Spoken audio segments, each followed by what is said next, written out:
our last lecture of the day. Okay, so today Christos Karystinos will tell us more about water management regenerative approach for farming. I will just introduce him a bit. Christos Karystinos was born in the island of Zlarin in the middle of Greece and graduated as an electric engineer in National Technical University of Athens. His fields of work vary from appropriate technology, social permaculture, permaculture education, and permaculture design. He has experience in the research and implementation of appropriate technologies for Mediterranean climates like PV, solars, and hybrid autonomous systems, solar cooking, and solar drying. Thank you, Christos. The floor is yours. Thank you. Thank you, Maria. Thank you for having me here. So, Maria forgot to tell that I'm also a farmer. So I'm cultivating olives and herbs, and that will be the project, my future products. So we're going to talk about water management. I am, as I told, very much connected with farming, so I will look this from this perspective and through the perspective of permaculture, which is holistic design about how humans can live in harmony with natural ecosystems and that they both benefit from it. Water management is just not about water. So what I said is going to be different from the previous presentations is that water is connected with soil, is connected with fertility, water is connected with the fires, because if you have humidity in the soil you don't have the risk of fires. Water is connected with everything around us, from the food to how our buildings are made. So it's something that really connects everything. Okay. So the people already knew how to treat water. We just forgot how to do it, and now we're just redesigning, getting back to the traditional knowledge that already existed. So I'm gonna first demonstrate where I'm getting my resources from, where I am inspired, and where I'm basing my scientific data and the practices I'm bringing in. So the literature I am bringing in is by an Australian permaculturist, Yeoman, which with his key line design. Key line is the line in the landscape that is the line that we want to intervene and work with this line to catch the most water we can on the landscape. Is the one who really initiated big movement on the water management in the whole world. Then one of his followers, Mark Shepard, with his book Water for Any Farm. Then Brad Lancaster with rainwater harvesting for drylands and beyond. I'm mainly going to be talking about techniques about drylands. I am coming from one of the driest places of Europe, from Crete, right now. We have pretty much the same millimeters as you have here, 650 to 700. Actually, I think my village where I live have almost the same that you have here. So it's a very similar landscape I'm working on, and depending on the soil and the conditions of how humans have treated, it either have more vegetation or not. But the climatic things I'm seeing back home is kind of the same that I see here. So this book of Brad Lancaster is amazing for small earthworks about water management, and then it's the Bible of permaculture by Bill Monson and David Holden with the permaculture design manual, which gives the whole concept of permaculture and the holisticity of all of it. And then I'm referring to some people which I'm bringing in concrete examples of how to do things. Okay, so one is in Italy, was my first permaculture teacher, Giuseppe Sanicandro, is in Puglia, just the other side of the Adriatic from here, and he's also working in a very dryland conditions. That's in the middle of Greece. That's Christos Kodomanos. That's in Crete as well, Nicolas Vespolakis, with his, I'm going to be talking also about his field, his permaculture field, free field. And this is where I was living in Spain and working also in a very arid environment with less than 500 millimeters of water. Sunset Desert Technology, it was a research center about water management, dryland restoration, etc. So I have all these kind of references. They are all Mediterranean references, from Spain to Italy to Greece, and we all face the same problems in terms of scarcity of water, actually.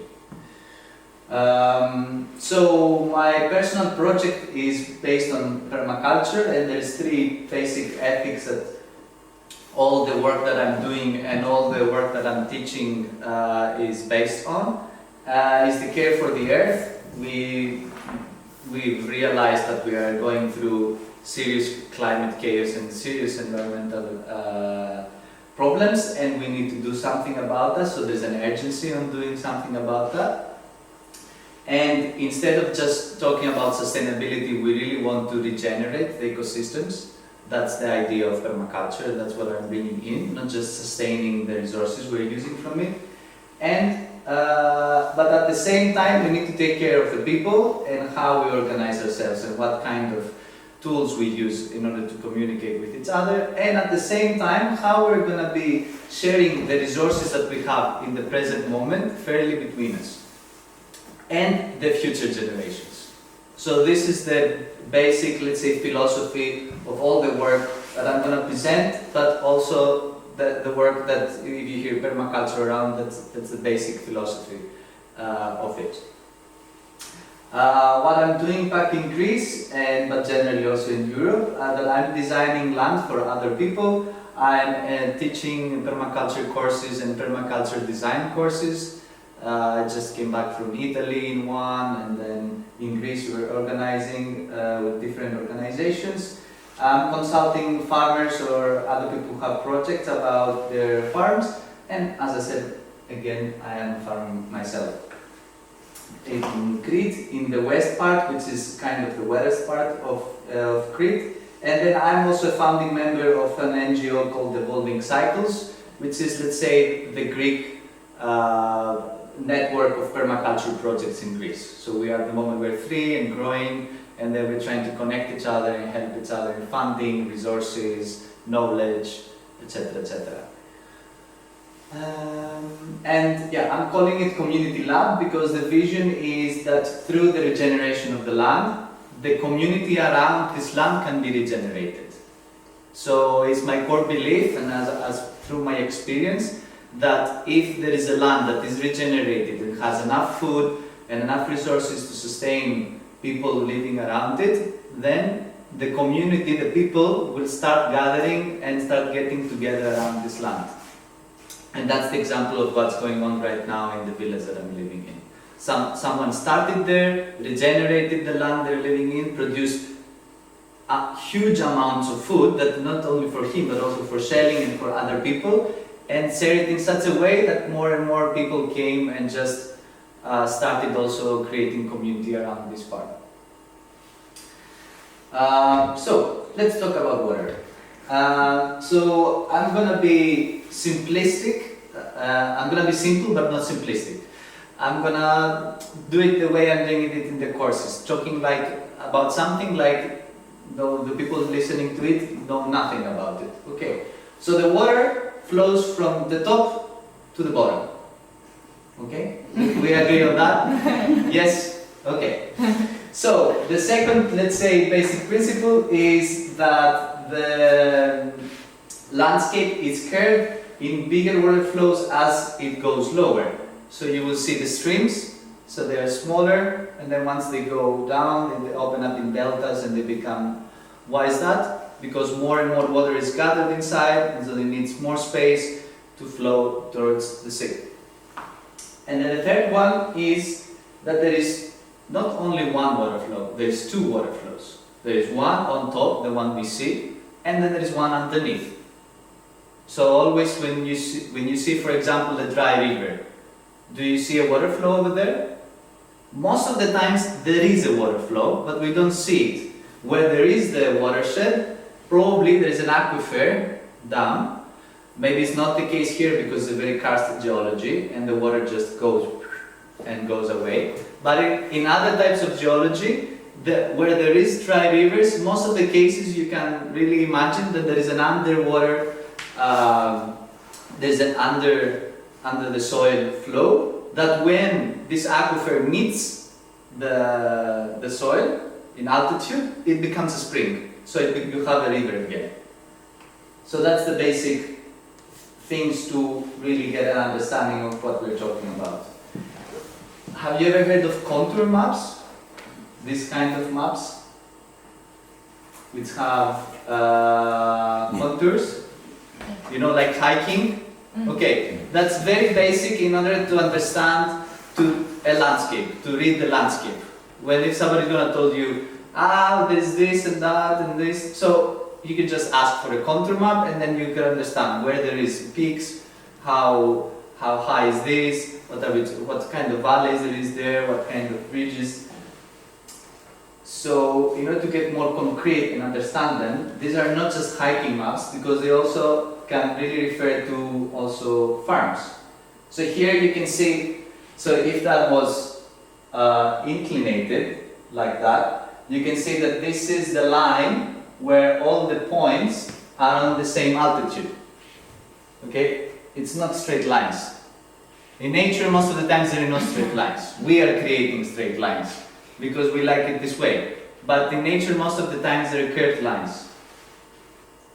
This is an example from a farm I worked on. So with a very simple tool, an A-frame, if you would like to, I can explain afterwards what it is. You can really find the contour line on a farm. And what I did here is just I dug a trench so for the water because there will be a lot of erosion. So I dug a trench where this will cut all the topsoil and all the water coming in, fill it up with organic material, and then wait for the rain. So you can see, like, because it's pretty clear landscape, you can see the contour line very clearly here. No? Okay. Okay. Let's talk more about water. So the water always flows from the easiest to the easiest way down to the sea. So if we have a contour map, and if you want to calculate, okay, I see something on the map where the water will go, you just take a straight line to the sea, and that's where it goes. Okay, it goes vertical to this. Okay? It forms what I said before, ridges and valleys. Ridges, do we know the word ridges? Yeah. So if it goes like that, that's the ridge, that's the valley inside. Okay? Valleys leads to less steep valleys until delta of rivers. And what is an aquifer? The aquifer is an underground river that also follows the same flow down to the sea. Where it meets the surface, there is a spring. Water moves upwards and downwards according to the soil. Okay? Capillarity. Okay, so what's the natural pattern of water? In permaculture, what we try to do in order to design whatever is trying to mimic natural ecosystems. So as we say always, forest is our teacher, let's say, but in this case, the natural rivers, the very few remaining, at least in Europe, are our teachers. What is the pattern that the natural river follows? It's a snake. Why is a snake? Because in this way, the water can really slow down and leave all the sediment that it's bringing in. Okay? Because if you make a straight line, what we do right now, humans, and I don't know, but it's very common in Crete at least, is that they make straight lines, they put these cubes around next to the banks of the river, and then the water just flows rapidly towards the sea. And when it meets a city, you have a flood. When it meets a settlement, you can just take the settlement and go away. So here we can see, let's say, one of the basic. So there's few problems with how we manage water right now. This is one of the major ones, that we change actually the landscape in something that is comfortable for us, but is totally counter logic of how the water should flow in a natural way. So So it's about velocity and erosion. When water goes faster, it can create more erosion, and this will create more erosion because there is no plants, and it's a loop that leads totally to destruction. So it's not only in climate crisis that we're facing right now, we're not only facing that we're getting more millimeters of rain per hour at one instance, but we are also having more eroded soil that accepts this kind of millimeters. So we have a loop of problem that is being reproductive the whole time. So let's go to solutions, because that's what we want to work on. So what I call the 4S is the slow, spread, store and soak. And this is what I'm going to be talking about in this presentation. So, slow down the water before it leaves from your landscape. And this is where I'm talking about somebody who reads their own landscape, like if it's a farm or if it's a town or if it's where I'm working on. Spread the water. Spread the water in your landscape from the valleys to the ridges, which means from the most humid to the most dry spots. So, what they were doing with the canals is that they were driving away to a place that it was probably very humid to somewhere that was not as humid as that, as the other place. Store the water. Store water in your landscape. Create microclimates and use when you need it. So here I'm talking about mainly either cisterns, the ones we were cleaning today, or natural ponds, or dams that are filled in when there is water, and maybe they stay or they don't stay depending on the kind of soil and where there's the aquifer. And soak the water into the soil, create the best water storage available, which is topsoil. So I don't know if you know it, but the best technique we have in order to store water and not let it go to the sea is this black soil we were touching today, which is an amazing sponge. So this topsoil that I'm talking about, this black soil, it can really hold amazing amount of water in its volume. It's like it has holes inside, and then it absorbs water and can really hold it also in the long term. So if you have this kind of soil, either in your farm or either in your lands or in your forests or wherever you want it, if you want it on the mountain, then you go there and then create as much topsoil as you need. So this stops erosion, holds the water, creates vegetation. It's like solution for almost all the problems we have as humans in management of resources. Because it's not only like stopping of having problems like floods, but it also creates positive problems, which you have, for example, trees that you can just cut and then take wood out of. You know, this is the way of mentality of working on regeneration, not just sustainability. So let's go more practical. How to slow down water. The previous presenters were talking about microdams. Here in let's say the international more terminology, we call it check dams, because they can be different. They can be with different materials. Actually, you use the materials you have there on spot. You have trees, you use branches. You have bamboo, you use bamboo. You have rocks, you use rocks. The idea is to follow in your landscape where there is erosion, and this you can really see by either taking a topographical map if you want to really see in the bigger image, but if you go there and walk, you really see the paths of the water. Most of the time it's visual by eye, and this is where you want to stop water. Because what water does, and very smartly does, is when there is a path, it wants to create deeper and deeper and deeper and deeper and create actually a river. So that's the natural pattern. You know, probably there was somewhere a river, we came in there, and then it starts creating one. So this is an erosion channel, what we call, because if there's no vegetation, it just creates more and more erosion.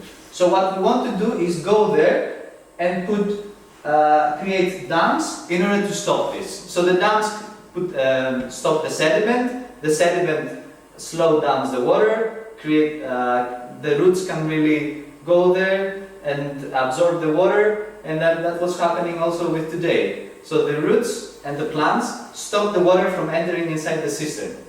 That was the natural way of doing it. So that's one thing to slow down water. Other thing is rock dams. So rock dams doesn't have to be either as high as Buluki guys were mentioning. Rock dams can be really even on 1 or 2 rocks high dams. Rock dams you again go where you think that the most erosion is there, and then you place them in a way that if they will catch the topsoil and the sediment, and you have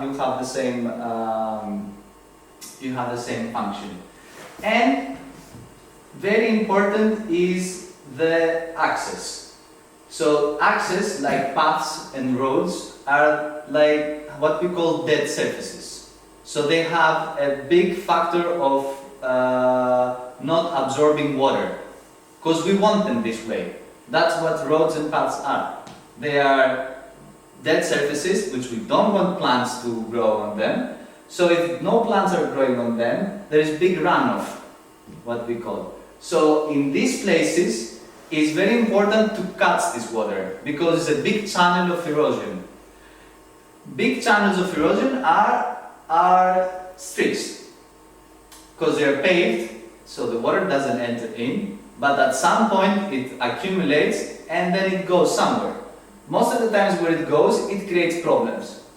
So what did we invent to do? We create channels and then we quickly drive it to the sea. So there is no water infiltrating inside the landscape.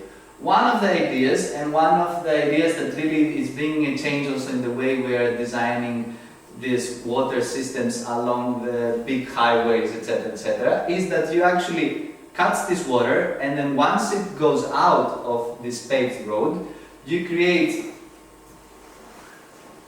Let me show it. Okay. For example, that's a road. While it goes out, it goes inside a rock path. It goes like multiple rock dams, which slows down the water, catches the sediment, and then it actually waters things.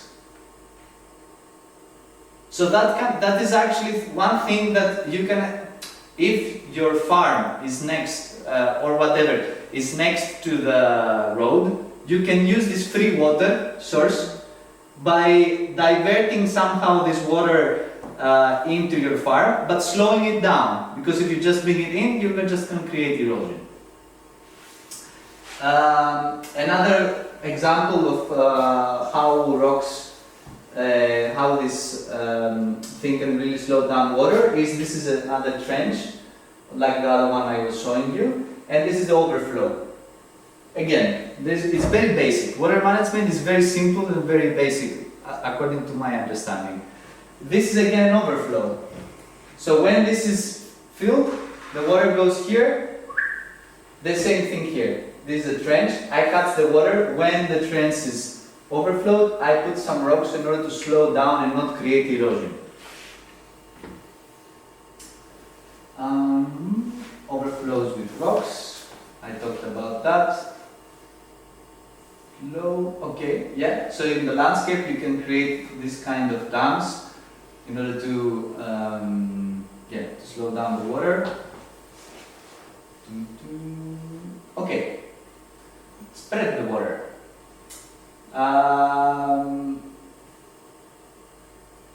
This is a topographical map of a landscape, of a farm.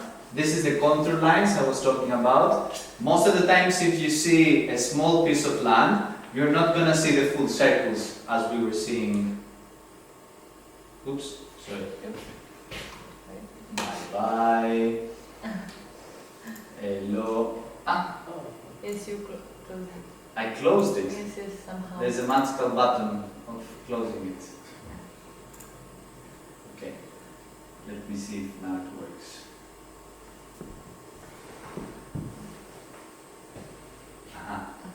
Okay. So yeah, that's the, let's say, the more utopian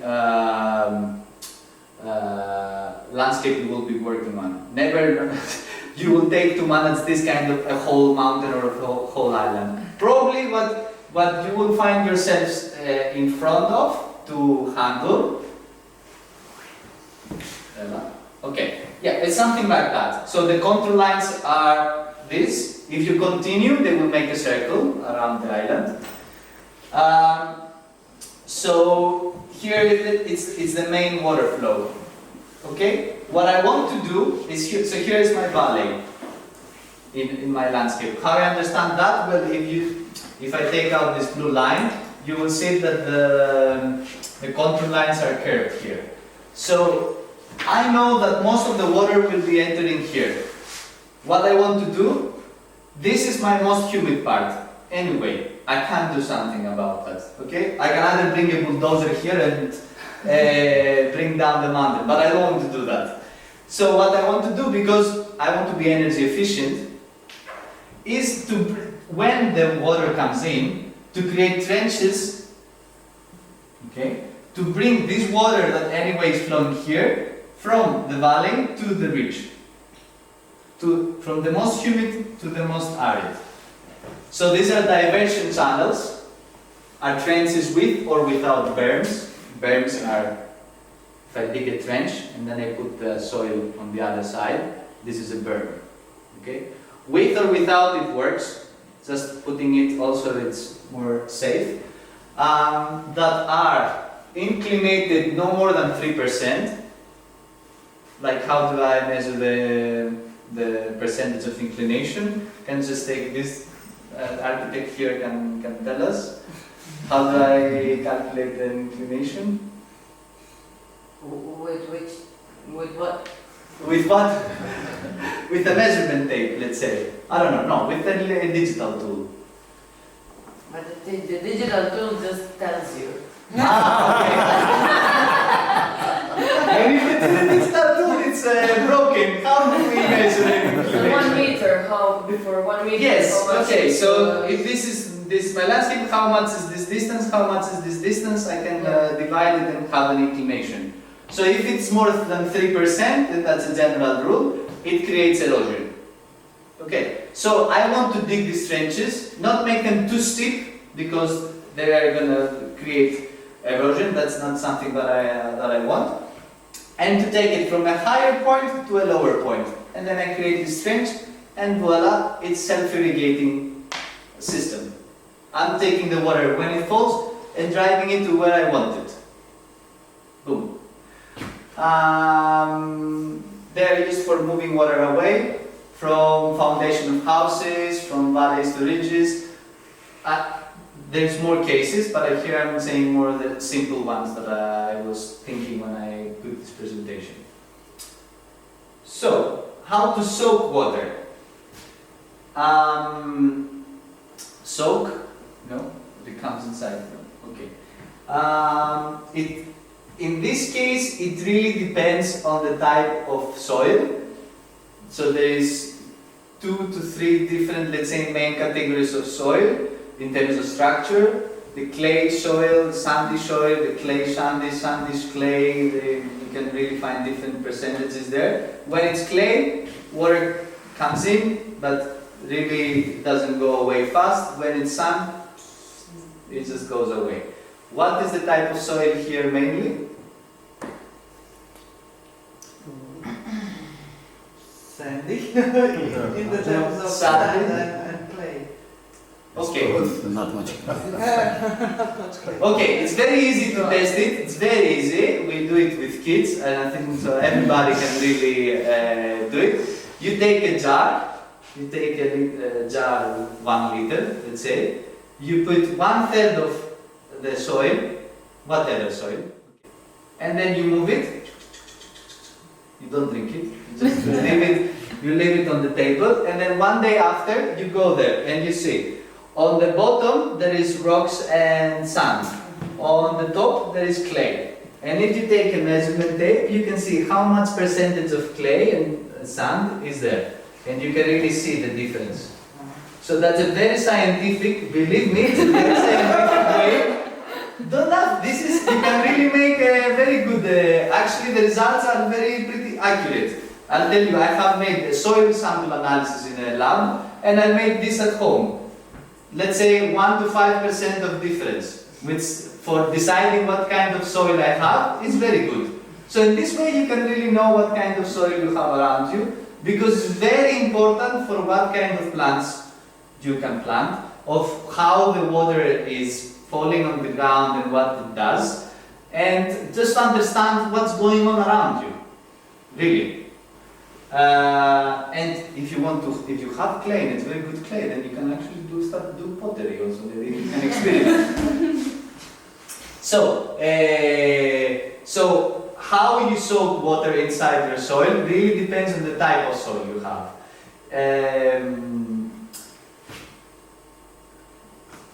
The idea is to plant where the water is already there. If you start from, most of the cases we start from a distracted environment, eroded, whatever. So when you have already water, you start in order to create some kind of niches, some kind of regenerated parts inside your landscape. So the roots are a mechanism for water to enter degraded soils, and the main idea to how to soak water is to stop them on contour. Why we want to stop them on contour? Because when the water comes and all the levels, all the points of this trench is on level, is on the same altitude, so the water is gonna, if this is the trench, the water is gonna enter inside. It's gonna fill up equally. Okay, so you're gonna cut with the energy you put to dig this trench, the maximum amount of water it's gonna be entering in the rain. Okay, and then you have an overflow, and it goes away, and it goes to the next one, and the next one, and the next one. That's why you want to work on contour. Generally, if you ask very crazy nerd permaculturists, they're gonna say to you, walk on contour, if you can, because that's the only way you're also not gonna create erosion, in a way that you also plant your plants on contour, you create your roads on contour, as much as possible. If you're working on ecosystems that are very about to be erosive, then the best way you can do is to design your way into them on contours. Okay, both for water management, both for access, for planting, for all these that are connected. So, the very Australian term we're using for trenches on contour are swales, and now you're gonna see Maya being very happy on doing a swale. You can see how satisfactory it is, because here Maya is very it's 40 degrees in Crete, I can't believe I'm digging a trench, but look how happy he is after she finished it. Okay, yeah, but this is also a good example of how to use, what the swale means. We do have, this is a terrace, but it's a terrace that I want to create raised beds to cultivate, to put a garden on. And it's not leveled, because by the years the dry stone walls have fallen, so soil is coming in, and then it has been kind of almost not terrace. Okay? And instead of bringing in a bulldozer and making it flat again, which was an option, but it would be kind of energy and money kind of expensive, we try to, even in a terrace that supposedly is working as a water retention technique, to create a second safety, which is to create a swale. So what we do is that we mark the contour with pegs, and then we're bringing soil from here, there, creating a berm, and then putting a ground cover. In this case it was a sawdust, and then we sow. We sow things that really can create a ground cover on top of this trench. And this, if it works well, it stays there forever, and it works forever. So you do it once, and then you retain water for a lifetime. Other techniques of how to soak water is infiltration basins. So there are your trees. So you create basins so that when it rains, the water comes in, fills up,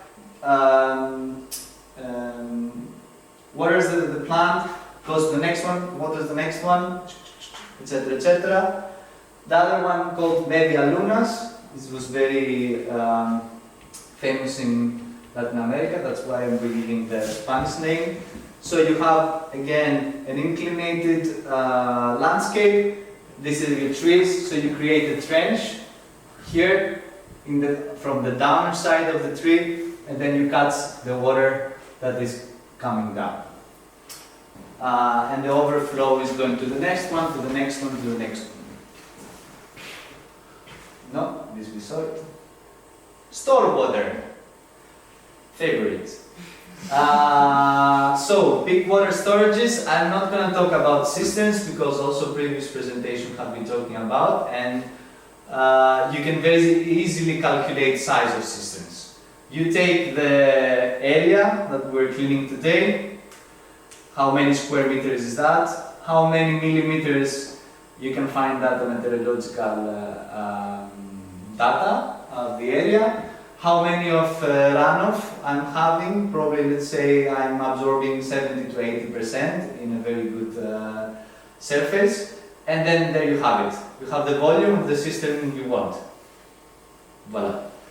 But dams or ponds are more difficult earthworks, and they are more specialized, and most of the times you need to ask people like the first presenter, a hydrologist, or somebody who really has good experience to tell you if you have good enough soil, where is the best point to put a dam or a pond, and if you should make it or not. So it's more complicated structures. Traditionally, people used to create artificial ponds and dams in order to store water above their settlements. There is this amazing story in Jordan, in the Petra UNESCO. Have you heard of it? Yeah. Yeah. So they had a whole amazing system of how they were storing water, and because they were in the desert, in order to give water to their cultivars. So the basic, let's say, two factors of deciding about the dam or a pond is the permeability. If they're going to be permanent or temporary, what kind of material you're going to be using for the lining.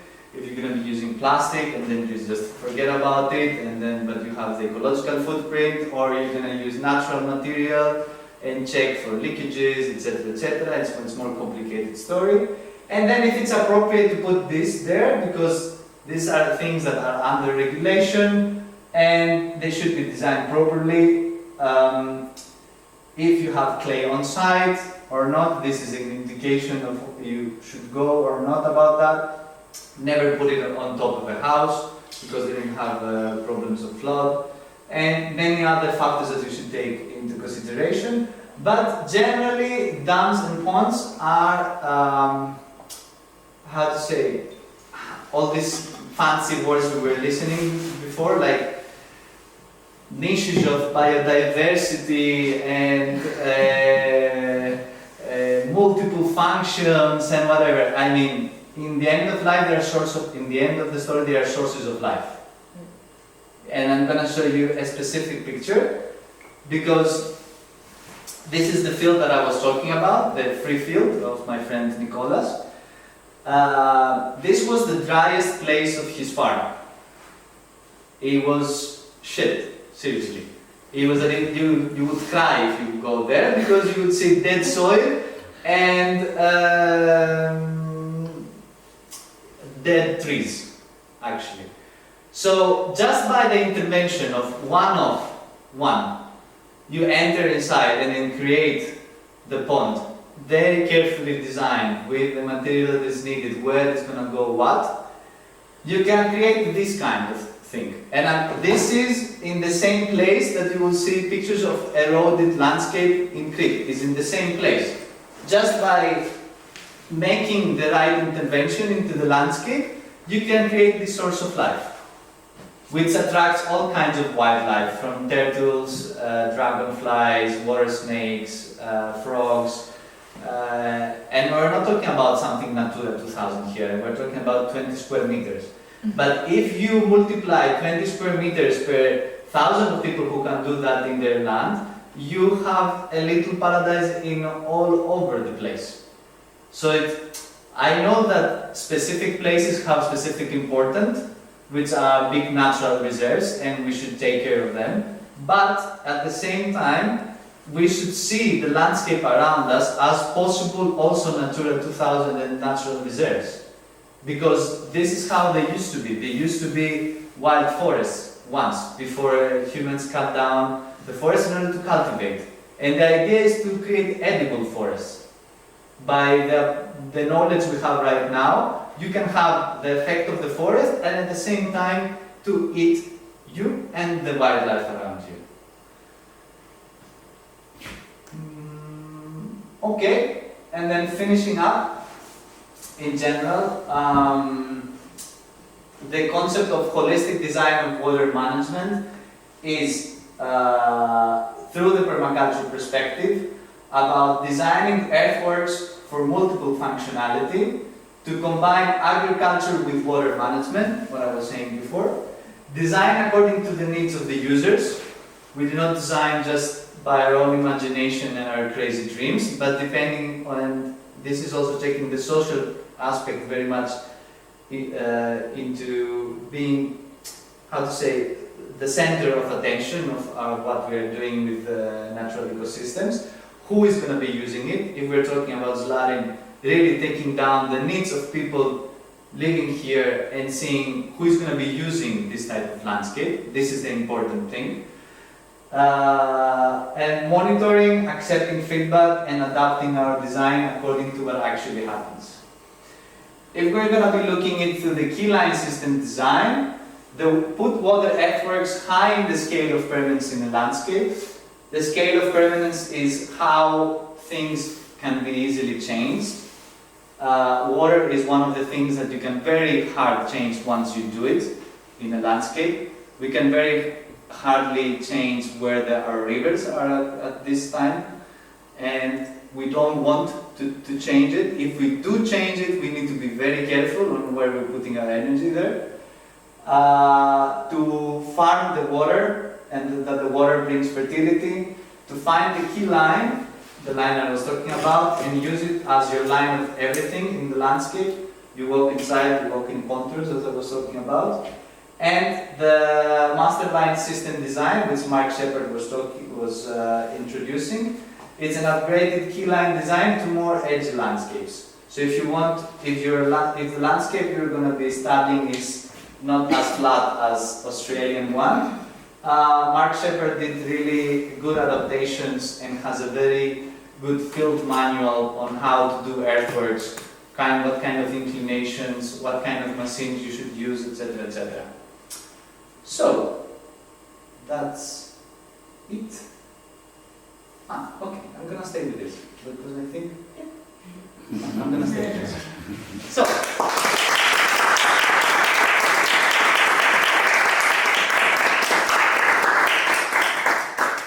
now real questions. Like now you have questions and you can make questions. They can be more live. Sorry, and the pond, you made the pond? No, my friend made the pond. And yes. It's lined with clay in the inside. It's not a land with clay, and that's the very interesting one. It's a land with sand. And what happened is, so there was this interesting phenomenon that water was coming in, so he tried different ways of sealing the pond, but no plastic. He didn't want any plastic. So he brought in animals. You know, in the past they used to bring animals. The animals used to shit a lot in this hole, and then with this organic material, which is the shit of the animals, this created the plaster for the pond. This is a very old technique. It didn't work. Too sandy for this. So he gave up, kind of. So the water was coming in, and because there was the shit of the animals, it was creating algae. Okay.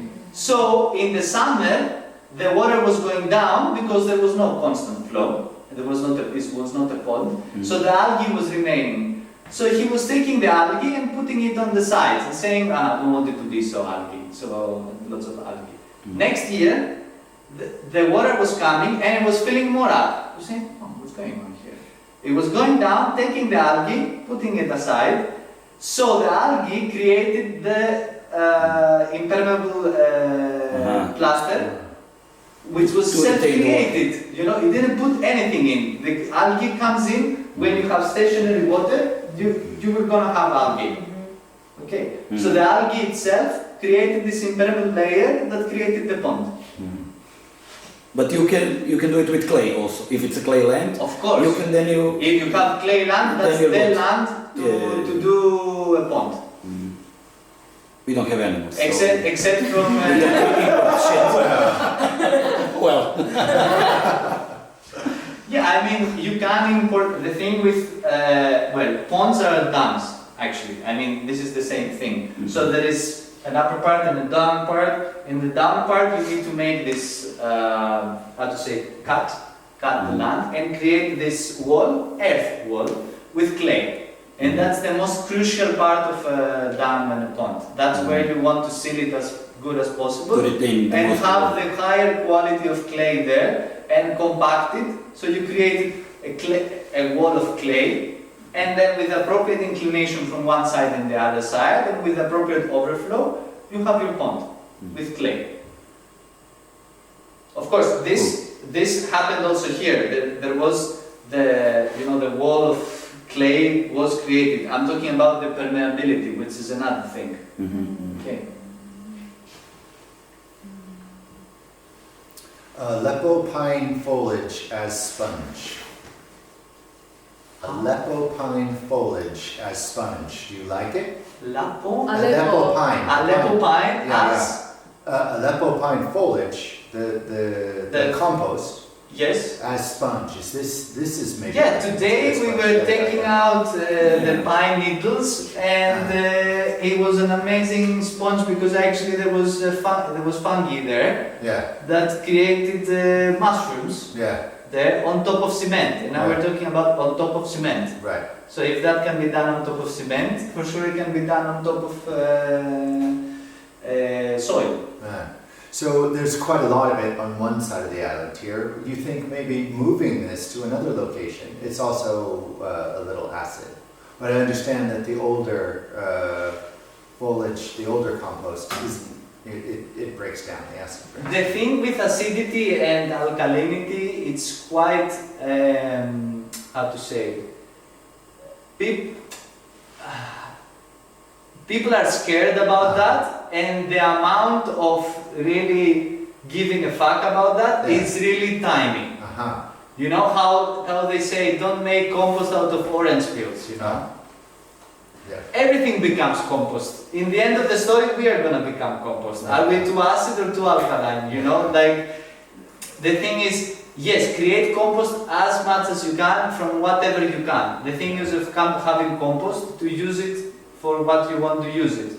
If it's what you have is needles, how do you say? Pine foliage needles. This pine needles. 100 years worth of it, about. Yeah, that's amazing. If it has a bit of more acidity than you need, well, there is solutions. I need specific measurement of how acid it is. Then a bit of marble dust make it more, more alkaline, and then you fix it. But the interventions you need to make is very tiny compared to the benefits you have. Because the benefits of organic matter, which is this topsoil that you see this black, is much more than the acidity that you have. And then in the end, you are the one who should adapt. Because you are on an island that has, let's say, I don't know, acidic soil. So that's what you have to work with. You know, you go for plants that like acidic soil. That's it. I'm not aware that we have a lot of black soil, but we'd like to build it up. And I'm wondering about taking the taking the topsoil from the Aleppo pine area and moving it to other areas where we'd like to use it as a sponge.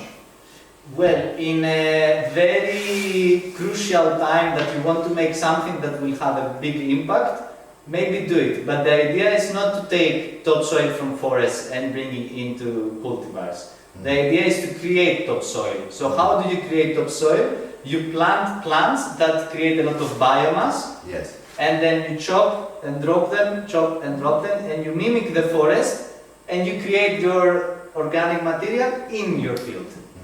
So if it's an olive cultivar, you plant stuff that create a lot of biomass, but you don't need the fruit. So you just can't, they grow a lot, acacias, eucalyptus, whatever, they grow a lot and then you chop all the time. And leave it. Or through a wood chipper. Yeah. And then in this way you kind of reproduce the way that a forest would go. And then you will have this black soil. And you create it. But if you want to make, let's say here, one specific line on a swale, and then you need compost, and instead of buying it from the other side of Croatia, yeah, go dig up a bit from the forest, from a place that it's okay to dig a bit, and then take it.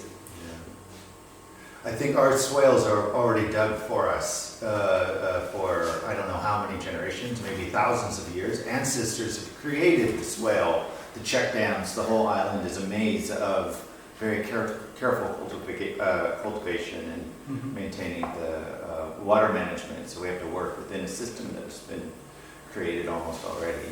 Okay. Amazing. Revitalization then. Yeah. If it already exists, is what we were doing today.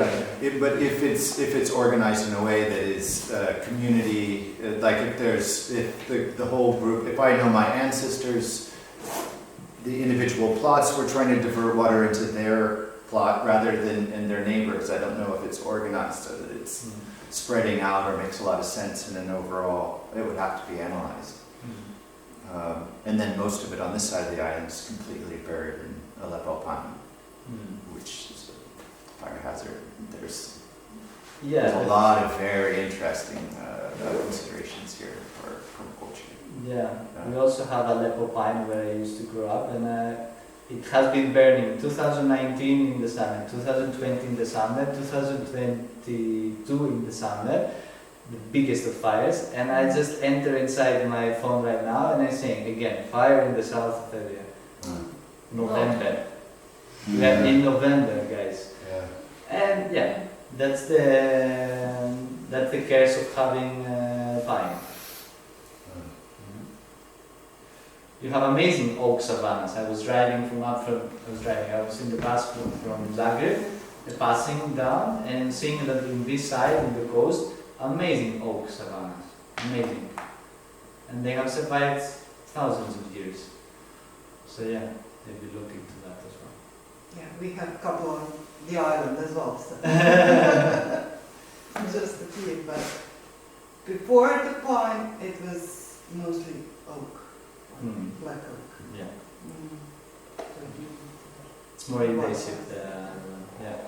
But if the seeds are there and there is a type of management that really can, it's all about natural succession. Maybe there will be the conditions that if somehow the pines allow the seeds of oak to sprout, then this type of forest comes in. No, but it really depends on the, how to say, investigation, experimentation, maybe creating holes inside the forest, then check what kind of trees, natural vegetation is coming in, and experimenting with that because the seeds are on the ground already. You don't need to plant anything in most of the cases. Okay, what time is it, Ryan? It's half past 9 has to pass. 9:30. No, half past 8. Sorry. Mistake. 8:35 to be precise. Ah, And I okay. don't think we're gonna play the movie because everybody watched it. Yes. Ah, yes. Yeah. Yes, we all did. Does anybody have any more questions?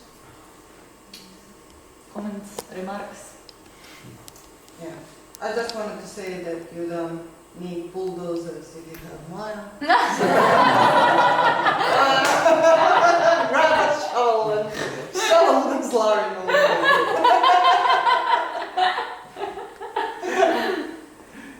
Maya can do work. Okay, thank you, Great, Christos. thank you. Thank you.